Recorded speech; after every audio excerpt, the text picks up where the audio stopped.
بسم اللہ الرحمن الرحیم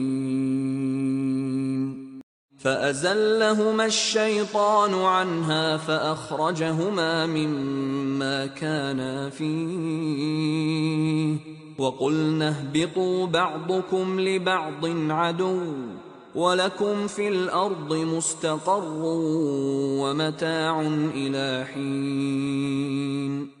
آخر کار شیطان نے ان دونوں کو اس درخت کی ترغیب دے کر ہمارے حکم کی پیروی سے ہٹا دیا اور انہیں اس حالت سے نکلوا کر چھوڑا جس میں وہ تھے۔ ہم نے حکم دیا کہ اب تم سب یہاں سے اتر جاؤ، تم ایک دوسرے کے دشمن ہو اور تمہیں ایک خاص وقت تک زمین میں ٹھہرنا اور وہیں گزر بسر کرنا ہے۔ فَتَلَقَّى آدَمُ مِن رَّبِّهِ كَلِمَاتٍ فَتَابَ عَلَيْهِ إِنَّهُ هُوَ التَّوَّابُ الرَّحِيمُ۔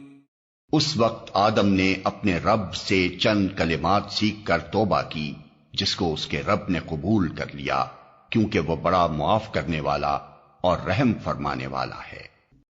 قُلْنَا اهْبِطُوا مِنْهَا جَمِيعًا فَإِمَّا يَأْتِيَنَّكُم مِّنِّي هُدًى فَمَن تَبِعَ هُدَايَ فَلَا خَوْفٌ عَلَيْهِمْ وَلَا هُمْ يَحْزَنُونَ۔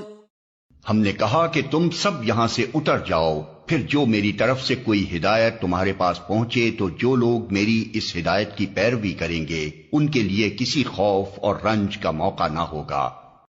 والذین کفروا وکذبوا بآیاتنا اولئک اصحاب النار هم فیہا خالدون۔